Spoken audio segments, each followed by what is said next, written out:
Good morning once again to everyone. आज start करते हैं डिटर्मिनेंट्स का पार्ट 5। ये फाइनल पार्ट होगा। देखो, दो matrix based on determinant definition होता है, सिंगुलर मैट्रिक्स और non singular matrix. Singular matrix और नॉन सिंगुलर मैट्रिक्स।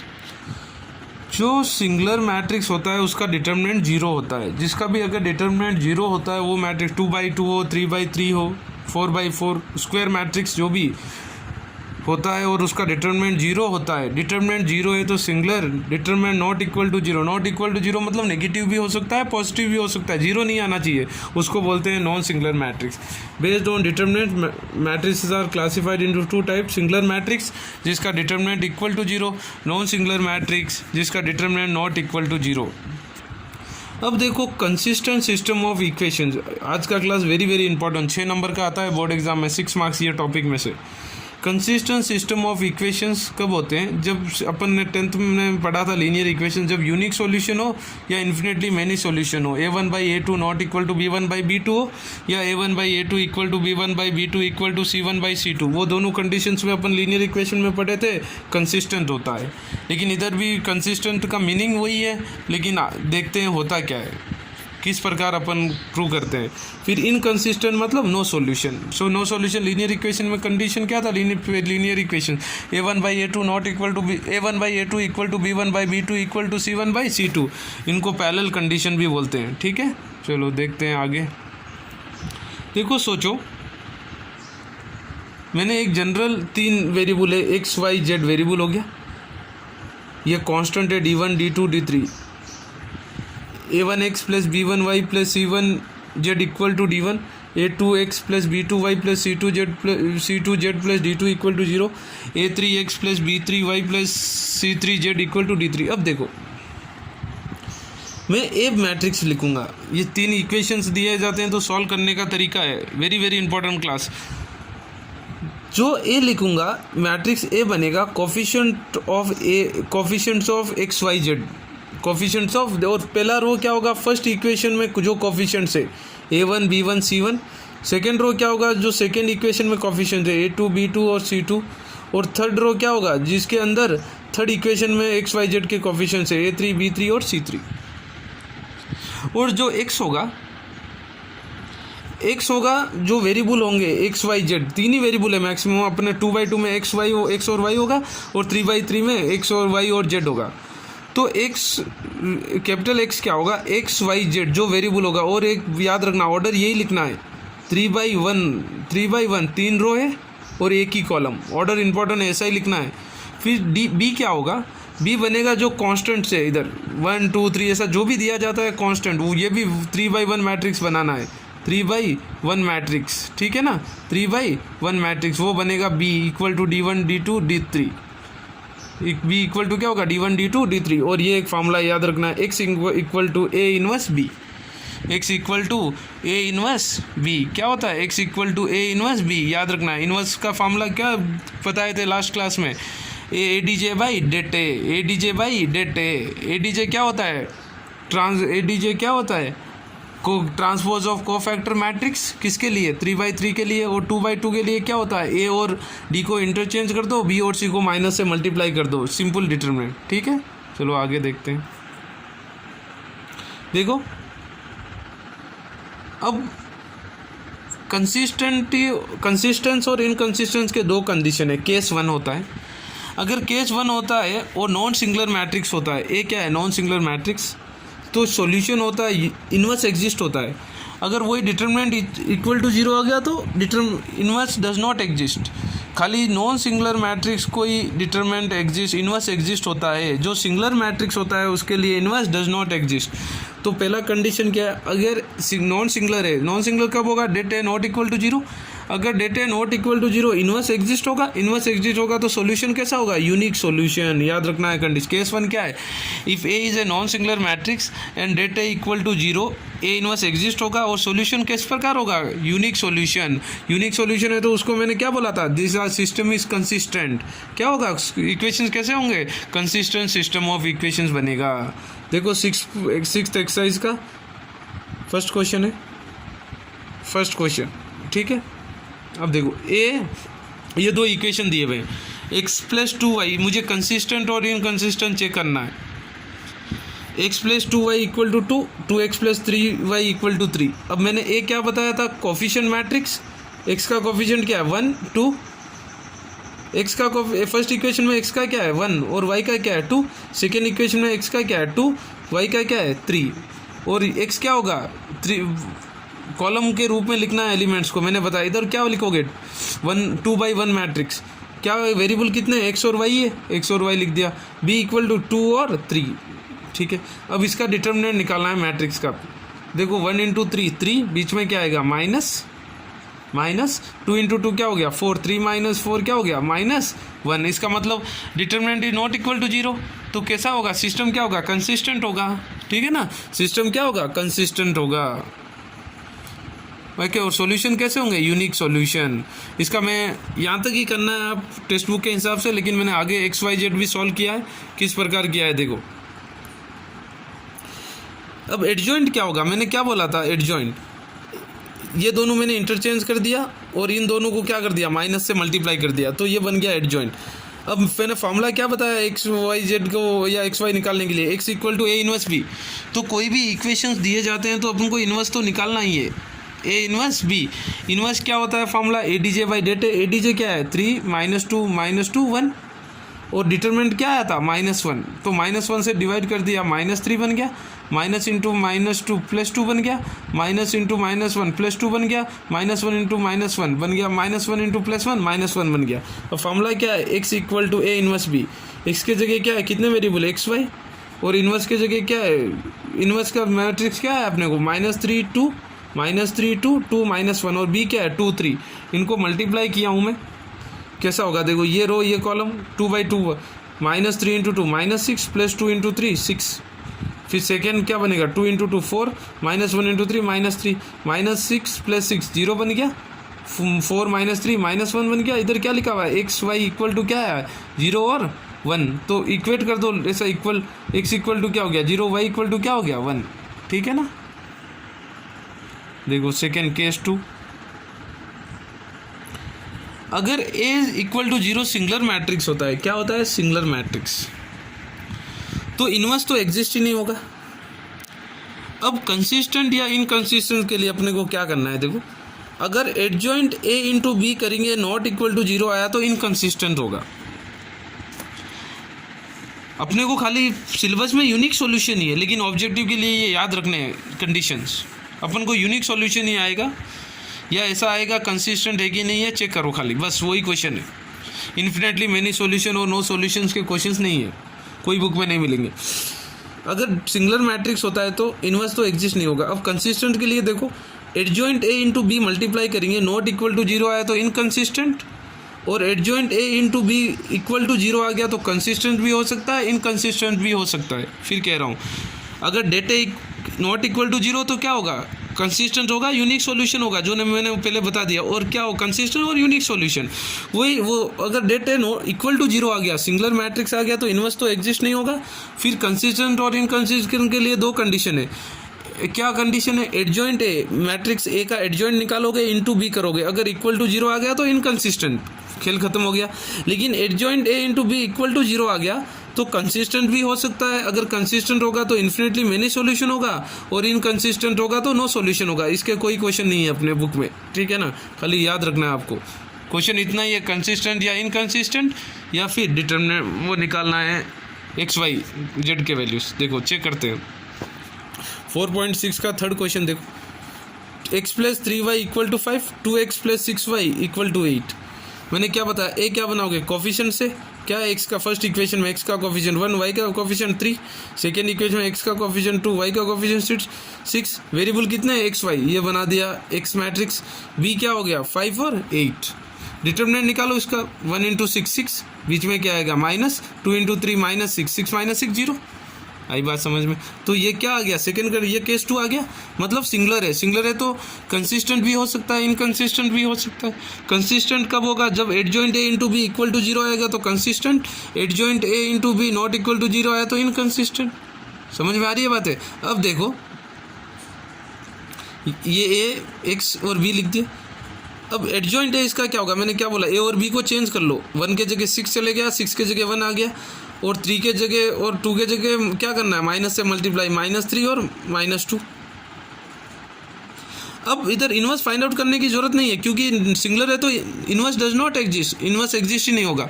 अब मुझे ये एडजॉइंट ए इंटू बी कर रहा हूँ मैं। एडजॉइंट ए क्या है, 6 -3 -2 और 1, बी क्या है 5 8, देखो क्या होगा 6 × 5 30, -8 × 3 -24, फिर क्या होगा -2 इंटू ये -2 × 5 -10 + 1 × 8 8, क्या हो गया 6 -2। तो क्या ये जीरो है, जीरो मैट्रिक्स है, इक्वल टू जीरो, मतलब इधर मैट्रिक्स की बात कर रहे हैं तो नल मैट्रिक्स आना चाहिए। क्या नल मैट्रिक्स आया, एडजॉइंट ए इंटू बी नहीं आया, 6 और -2 आ रहा है। पहले तो सिंगुलर आ गया तो मैंने क्या बोला, कंसिस्टेंट भी हो सकता है, इनकंसिस्टेंट भी हो सकता है। इनकंसिस्टेंट कब होगा, adjoint A into B not equal to zero, और कंसिस्टेंट कब होगा, adjoint A into B equal to zero. लेकिन अपने को क्या है, adjoint A into B not equal to zero है, इसका मतलब ये क्या है, इनकंसिस्टेंट सिस्टम ऑफ इक्वेशंस। ठीक है, चलो अगला क्वेश्चन चलते हैं। एक्सरसाइज 4.6 का है, फिर से second question. 2x - y = 5, x + 4y = 2। ए क्या बनेगा, x फर्स्ट इक्वेशन में x का कोफिशिएंट 2, y का कोफिशिएंट -1, माइनस होता है तो माइनस सिंबल भी कोफिशिएंट बनता है। और सेकेंड इक्वेशन में x का 1, y का 1, b क्या है, इक्वल टू में क्या है 5 4, वेरिएबल क्या है x y।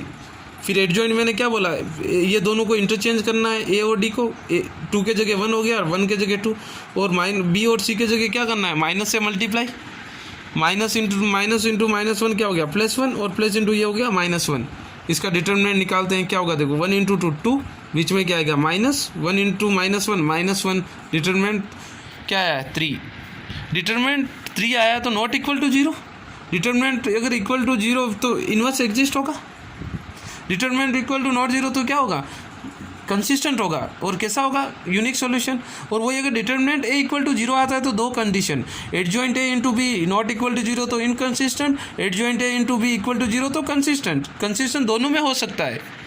फर्स्ट में det A not equal to zero आया तो directly consistent, det A equal to zero आ गया तो अपन को आगे चेक करना है, adjoint A into B not equal to zero आया तो inconsistent, adjoint A into B equal to zero आया तो कंसिस्टेंट। लेकिन इधर क्या आया, det A not equal to zero आया तो इनकंसिस्टेंट। लेकिन मैं एक्स वाई जेड के वैल्यू, एक्स वाई के वैल्यू भी निकालते हैं। मैंने क्या बताया था formula, X inverse X equal to A inverse P. Inverse क्या होगा, adjoint A by det A. Adjoint क्या आया मेरे को, ये एडजॉइंट 1 1 -1 2, और डेट क्या आया 3, 1/3 से डिवाइड कर दिया। ठीक है, अब देखो कैसा करेंगे, x equal to A inverse B, A inverse ये आ गया, बी है 1/, तो एक्स वाई एक्स क्या है, एक्स वाई है 1/3 एज इट इज मल्टीप्लाई कर रहा हूँ मैं। देखो मल्टीप्लाई किया तो क्या होगा, 5 × 1 5, 1 × 1 4, 5 + 4, -1 × 5 -5, + 2 × 4 8। ठीक है, एक्स वाई 1/3 बार है as it is, return det वाला 9 3, 3 को हर एक एलिमेंट से डिवाइड करना है मैट्रिक्स, क्या होगा 3/3 3 जा 3/3, सॉरी 9/3 3 जा 3/3 1 जा, इक्वेट कर दो, x क्या है 3, y क्या है 1। ठीक है, चलो आगे चलते हैं। देखो अब आते हैं 3/3 मैट्रिक्स का। 3x - 2 - y - 2z equal to 2, 2y - z equal to -1, 3x - 5y equal to 3। पहले ए क्या होगा, coefficient of X Y Z. देखो फर्स्ट के इक्वेशन के 3 -1 -2। सेकेंड इक्वेशन में देखो x है ही नहीं, x है ही नहीं मतलब 0 × x क्या होगा, 0। x का कोफिशिएंट 0 है, जब भी x नहीं है 0 लिख दिया। y का क्या है 2, z का क्या है -1। थर्ड इक्वेशन में देखो x क्या है 3, y क्या है -5, z है ही नहीं, 0 × z 0, इसका मतलब z का वैल्यू क्या है 0 ही है। C3 का कोफिशिएंट क्या है 0 है z। और b क्या है 2 -1 और 3, ऐसा ही लिखना है, कॉलम बनाना है, एक कॉलम 3/1, और 2/2 है तो दो इक्वेशन है तो 2/1 वेरिएबल के अंदर, और ये भी x y z इस प्रकार की लिखना है। 3/1 बनाना है, 1/3 बनाओगे तो आंसर नहीं आएगा, अटक जाओगे। फिर से फॉर्मूला क्या है, x equal to A inverse P. ठीक है, अब देखो पहले डिटर्मिनेंट निकालते हैं। डिटर्मिनेंट निकालते हैं तो क्या होगा, 3 × 2 × 0 0, बीच में माइनस, -5 × -1 +5, +5 बीच वाला माइनस क्या हो गया -5। मैंने क्या बोला, plus minus plus, minus into क्या है -1, ये रो और कॉलम क्लोज कर दो, 0 इंटू 0 क्या आएगा -1 इंटू -3, ऊपर जाते समय +3, फिर -2 इंटू ये रो और कॉलम क्लोज कर दो, 0 इंटू -5, 0 2 इंटू 3, ऊपर जाते समय -6, -15 + 3 और 12, डिटरमिनेंट क्या आ गया 0। It is a singular matrix. Singular matrix है तो कंसिस्टेंट और इनकंसिस्टेंट कंडीशन क्या है, ये 5th क्वेश्चन में पूछ रहा है, कंसिस्टेंट या इनकंसिस्टेंट बताना है अपने को। Adjoint A into B not equal to 0 आया तो क्या होगा inconsistent, adjoint A into B equal to 0 आया तो कंसिस्टेंट या इनकंसिस्टेंट, यही लिखना है। कंसिस्टेंट कब होगा, इन्फिनेटली मेनी सॉल्यूशन, और नो सॉल्यूशन में होगा इनकंसिस्टेंट। ठीक है ना। अब देखो क्या करूँगा मैं, एडजॉइंट ए निकालना है, एडजॉइंट ए निकालने कौन सा 3x3 मैट्रिक्स है, सारे एलिमेंट्स को ऐसा लिख दिया। ये फर्स्ट रो है फर्स्ट, ये सेकेंड रो है और ये थर्ड रो है। ठीक है ना। माइनर पता है आपको, -5 3 -6 -11 6, माइनर निकालना है आपको, पता होना चाहिए। जो 3 है 3 वाला रो और कॉलम क्लोज कर दो, बाकी जो 4 एलिमेंट बचेंगे उसका डिटरमिनेंट निकालना है। ठीक है। अब जो माइनर आया है, माइनर कैसा डिनोट करते हैं, capital M, cofactor capital A, already पता होना चाहिए आपको। जो माइनर आया उसको ये साइन, देखो साइंस भी मैं बताया था, प्लस से स्टार्ट करके अल्टरनेटिव साइन, प्लस माइनस ऐसा।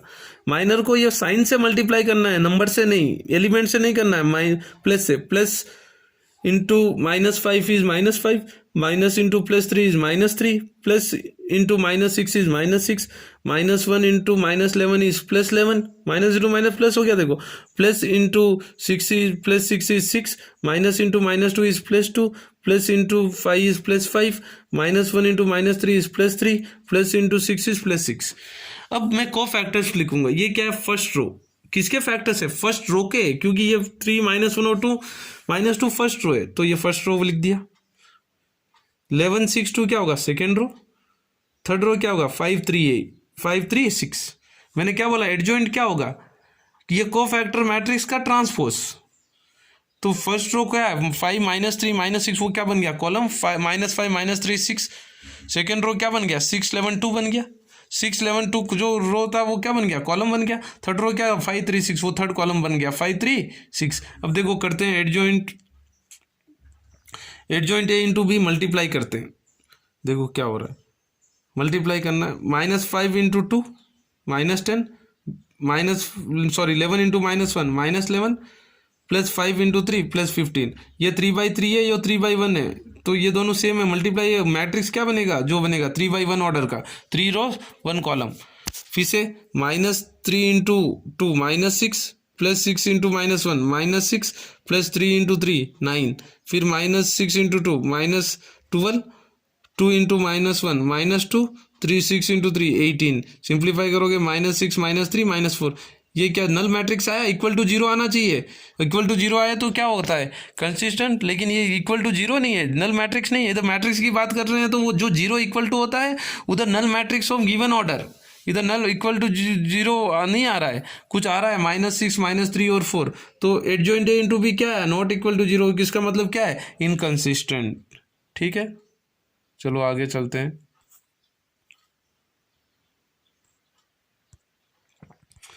ये इक्वेशन दिए हुए हैं, 2x - y equal to -2, 3x + 4y equal to 3। मुझे फाइंड आउट करना है x और y सॉल्व करना है। यहाँ a क्या होगा 2 - 1 3 4, पता है ना कैसा लिखना है, कोफिशिएंट से, कोफिशिएंट्स ऑफ x y, -2 3 और x y। फिर कह रहा हूँ ये रो लिखना है, रो एक ही कॉलम लिखना है, इधर भी एक ही कॉलम।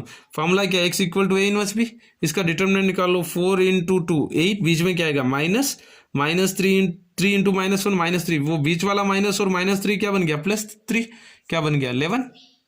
अब इसका एडजॉइंट निकालना है, इसका एडजॉइंट निकालना है तो कैसा निकालोगे एडजॉइंट, एडजॉइंट की कौन सी मैट्रिक्स है ये 2/2 है, तो क्या करना है ए और डी को इंटरचेंज कर दिया और बी और सी को माइनस से मल्टीप्लाई कर दिया। एडजॉइंट का फॉर्मूला क्या होता है, सॉरी इनवर्स, फिर इनवर्स क्या होता है एडजॉइंट a/det, डिटरमिनेंट क्या है 11। ठीक है, फिर क्या है formula x equal to a inverse b, x की जगह क्या है xy, इनवर्स क्या है 1/11 और 4 1 -3 2, और b क्या है -2 3। ठीक है, दोनों को मल्टीप्लाई कर दो, मल्टीप्लाई कर दो 1/11 as it is. 4 into -2 -8 plus 1 into 3 +3 -3 into -2 +6 2 into 3 +6। ठीक है, -8 + 3 हो गया -5, 6 + 6 हो गया 12। 11 बार बाकी है, डिवाइड कर दो, -5/11 बन गया, 5 से डिवाइड किए, 12 से 12/11। और इधर क्या एक्स वाई इक्वल टू क्या है -5/11 12/11। इक्वेट कर दो, फर्स्ट एलिमेंट से फर्स्ट, सेकंड से सेकंड। एक्स की वैल्यू क्या आ गई -5/11, वाई की वैल्यू आ गई 12/11। ठीक है, चलो अगला क्वेश्चन करते हैं 3/3 का। एक ये 3 इक्वेशन दिए हुए हैं, 2x + y + z = 1, x - 2y - z = 3/2, 3y - 5z = 9। इसको अब अपन सॉल्व करेंगे। पहले क्या करेंगे, मैट्रिक्स ए लिखेंगे कैसा, कोफिशिएंट से। थर्ड इक्वेशन में देखो x नहीं है, x नहीं है तो उधर x का थर्ड इक्वेशन में इसका मतलब उधर x का कोफिशिएंट क्या होगा, 0 होगा, जब भी तो x नहीं है। ये x y z वेरिएबल, ये b। फिर क्या निकालना है, एक्स वाई जेड का फॉर्मूला क्या है, एक्स वाई जेड निकालना है, X equal to A inverse B.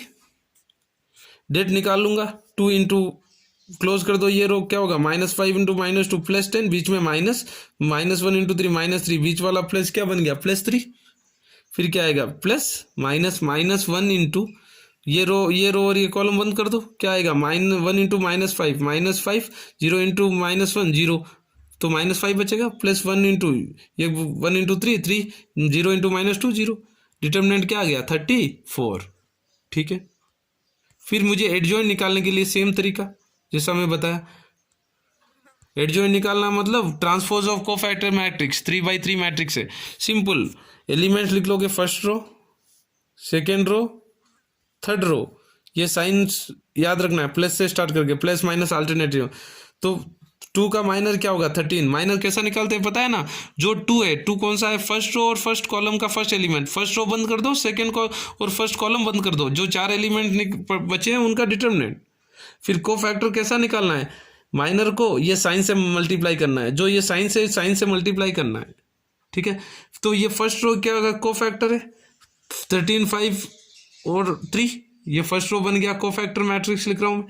फिर 8 -10 -6 सेकेंड रो बन गया, 1 3 -5 थर्ड रो बन गया। मुझे निकालना है एडजॉइंट। एडजॉइंट क्या होता है, कोफैक्टर का मैट्रिक्स का ट्रांसपोज।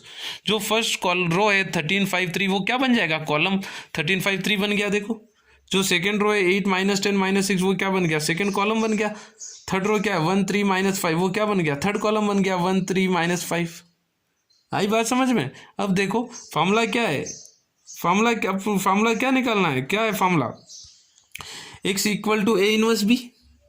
इनवर्स क्या होता है, adjoint A by A. Adjoint ऊपर निकाला हूँ, डेट क्या आया 34 आया, तो ये एडजॉइंट ए बाई ए नीचे की जगह मैं साइड में लिख दिया 1/34, बात तो वही है।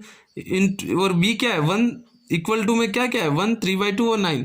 मल्टीप्लाई कर दो और सिंप्लीफाई कर दो, इसको मल्टीप्लीकेशन करना है इन दोनों का। ये आएगा 13, कैसा करोगे 13 इंटू 1 13, 8 इंटू 3/2 + 12, 1 इंटू +9 9। फिर सेकेंड क्या होगा 1 इंटू 5 5, -10 इंटू 3/2 क्या होगा -15, 3 इंटू 9 27। फिर क्या होगा -1 इंटू 1 1, ये क्या होगा -6 इंटू ये क्या होगा -9। ठीक है ना, आई बात समझ में। -5 इंटू 9 -45, क्या बन गया 34 17 और -51। ठीक है, ये -51 नहीं है, यहाँ कुछ मिस्टेक है। ठीक है, डिवाइड कर दो 34 से, ये 1 आएगा तो ठीक है। डिवाइड कर दो 34 से, 34 को पूरे से डिवाइड कर दो, एक्स वाई जेड की वैल्यू से आ जाएगी। ठीक है ना, ये जेड की वैल्यू चेक कर लेना एक बार। ठीक है, चलो अगला क्वेश्चन करते हैं। Very very important question from board point of view. A दिया है 2 -3 5 3 -3 2 -4 और 1 1 -2। फाइंड ए इनवर्स, और ए इनवर्स यूज करके ये इक्वेशन सॉल्व करने हैं। देखो ये जो इक्वेशन से मैट्रिक्स बनता है, मैंने क्या बोला कोफिशिएंट, वही मैट्रिक्स गिवन मैट्रिक्स है। देखो 2 माइनस 3 5, 3 2 माइनस 4, 1 1 माइनस 2, बहुत बोर्ड पॉइंट ऑफ व्यू बहुत बार पूछा है। सेम इनवर्स पहले, इसका मतलब क्या है, फाइंड इनवर्स। मैंने फॉर्मूला क्या है, X equal to A inverse B, तो पहले हर एक क्वेश्चन में इनवर्स तो फाइंड आउट ही करना है, तो इधर भी सेम इनवर्स फाइंड आउट करके उसको यूज करना है। यूज मतलब हर इधर क्वेश्चन में नहीं दिया होता है, जब भी अपन को इनवर्स तो हर एक क्वेश्चन में फाइंड आउट करना ही है। ठीक है, सबसे पहले डिटर्मिनेंट निकाल लेते हैं, आता है सबको, -1 आएगा। डिटर्मिनेंट किस प्रकार, 2 इंटू क्या करोगे, 2 इंटू -2, बीच में माइनस, माइनस इंटू माइनस +4, बीच में माइनस इंटू माइनस क्या बन गया, प्लस।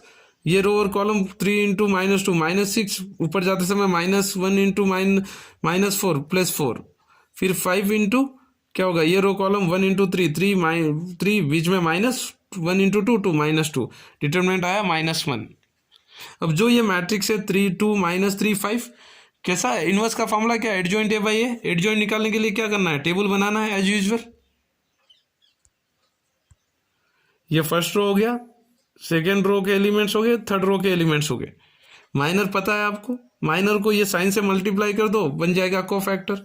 अब कोफैक्टर मैट्रिक्स क्या होता है, 0 2 1, फर्स्ट रो बन गया क्योंकि ये फर्स्ट रो के कोफैक्टर्स है। सेकेंड रो -1 -9 -5, थर्ड रो क्या बन गया, 2 23 और 13। अब इसको ट्रांसपोज कर देंगे तो क्या बन जाएगा, एडजॉइंट। अब मुझे ए इनवर्स निकालना है, ए इनवर्स का फॉर्मूला क्या है, एडजॉइंट ए बाई डेट ए। ठीक है, एडजॉइंट क्या है, 0 -1 2 2 -9 23, 1 ये 1 होगा, 1 -5 और 13। ठीक है, अब देखो माइनस से डिवाइड कर दो सबको, ये आ जाएगा। अब ये इनवर्स तो आ गया, मेरा फर्स्ट पार्ट कंप्लीट हो गया, फाइंड इनवर्स। अब मुझे ये इनवर्स यूज करके X Y Z find out करना है, तो एक्स इक्वल टू क्या, ए इनवर्स बी। ठीक है, एक्स क्या होगा, X Y Z, A inverse मेरे पास ये आया हुआ है, बी क्या है 11, इक्वेशन में इक्वल टू क्या है 11 -5 और -3, मल्टीप्लाई कर दो, 0 into 11 0, 1 into -5 -2 into 3 -3 +6, -2 into -22, 9 into -45, -23 into -3 +69, -1 into 11 -11, +5 into -5 -25, -3 into -13 +13।